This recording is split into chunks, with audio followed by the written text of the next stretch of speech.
You found it. Your home for the best content on your favorite team, the Fighting Tigers of LSU. Do us a favor. Subscribe to the channel. Leave your comments below. Be sure to smash that like button.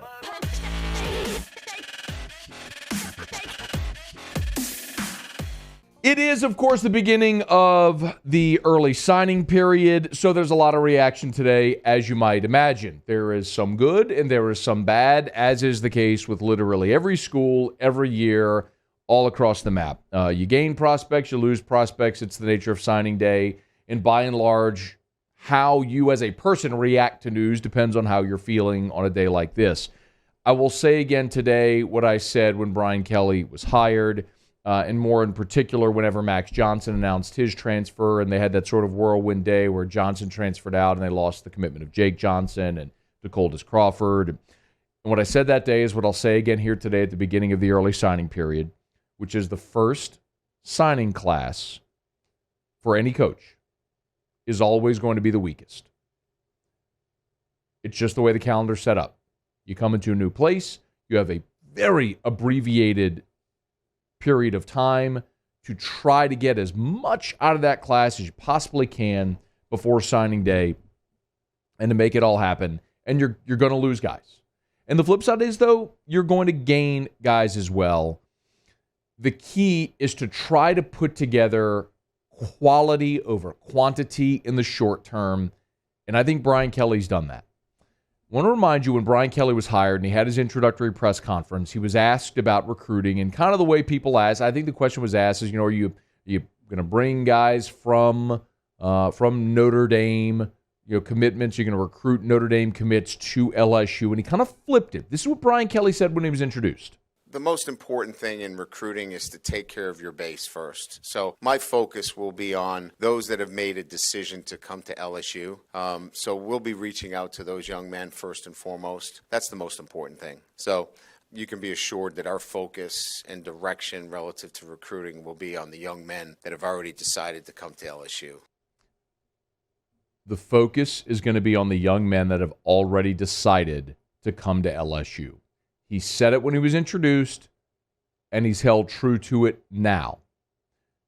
If you're an LSU fan or you follow LSU recruiting, you knew today was not going to be nearly as busy a day as what the February signing period will be and beyond. Today was about keeping the guys that you had committed in the boat, getting them to formally put pen to paper and get it done. We can certainly talk about some of the prospects that have chosen to go elsewhere, and we will. But you cannot lose sight of the fact that Walker Howard, 5-star number 1 quarterback in the country from Lafayette, Louisiana, today at a ceremony at St. Thomas More in Lafayette, put pen to paper. A legacy, the most important position in team sports, quarterback. And you got the best one in the country to sign with you today. That's massively important.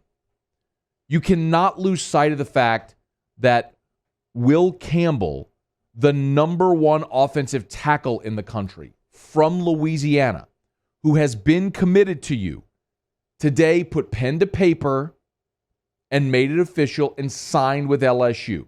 Never considered looking elsewhere. You cannot lose sight of that. Positions of need, quarterback, offensive line. We could also talk about Emory Jones of Catholic High, a 4-star who last Monday on this show, Emory Jones was a guest after Catholic won the state championship. And Emory Jones, I asked him point blank if he was going to sign in December, and he said no, he was going to wait until February. 48 hours after that conversation, Brian Kelly was at Catholic High visiting Emory Jones. 24 hours after that visit, Emory Jones went public saying he's signing with LSU, and today he did. That's a guy that can play anywhere across the offensive line from Baton Rouge at a position of desperate need, and you got him to sign today. A player that you've been chasing for 2 years, man. You're talking about Quincy Wiggins from Madison Prep, this massive defensive lineman, earlier today was making his decision. This is how it sounded earlier when Quincy Wiggins made his announcement.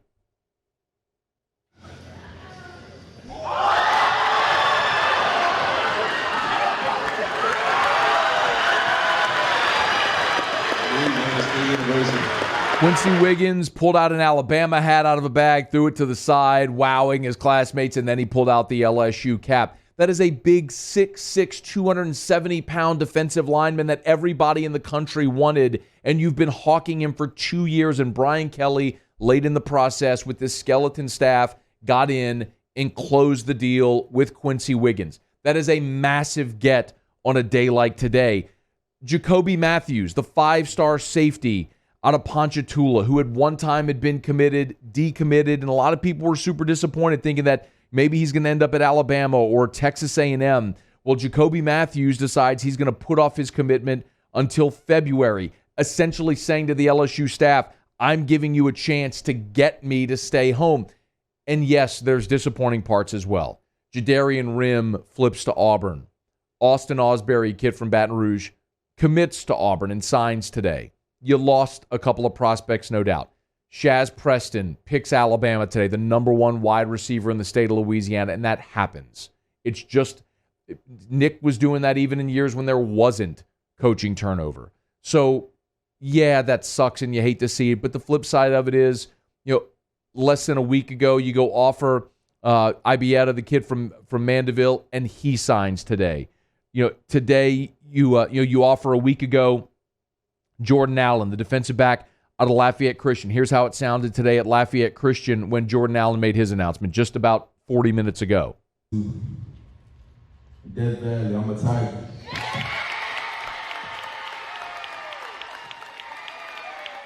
Think about quality over quantity. Reference the 2005 class that I just mentioned with Les Miles. They signed 13 prospects in that class. They signed 13 players that year. 13. But among them, 9 became starters. Ryan Perilou, Derry Beckwith, Brandon LaFell, Saron Black, Lyle Hitt, Trendon Holiday, Ricky Jean Francois, Raheem Alem, Chris Hawkins. Quality over quantity. That was the point then, and that's what Brian Kelly was trying to get done today. He got a 5-star quarterback. He got a 5-star left tackle. He got a great interior lineman. Look at positions in need. You needed linebackers. You went and you got Demario Tolan out of Florida, who looked like he might have been a guy that was a little bit of potentially a flight risk. But ultimately, you get him to sign. Not only did you get Emory Jones and Will Campbell, but Bo Bordelon signed today. Fitzgerald West signed today. The defensive lineman from Lafayette Christian, who is going to play offensive line, potentially center at LSU. I mentioned linebacker with Demario Tolan out of Florida. He was potentially considered a guy that might be a flight risk. You get him to recommit and to sign today. We talked about Tyjee Hill, defensive tackle out of the New Orleans area, as a guy that could potentially be a flight risk as well. He recommitted and signed today. There's so many positives when you think about what Brian Kelly, what he said when he was hired, he was trying to do, which was reaffirm the guys who are committed to LSU. And you've done that today. You've done that today. And as of right now, at literally this moment, LSU's got 11 signees. You got another decision that's coming up, a couple more decisions that are coming up, one today, one on Friday, and then you'll have the December signing period as well. They're going to build numbers in this class. They're going to. I want to remind you, when Major Burns signed with LSU last year, that was on May 18th. When Mike Jones signed with LSU last year, that was February the 10th.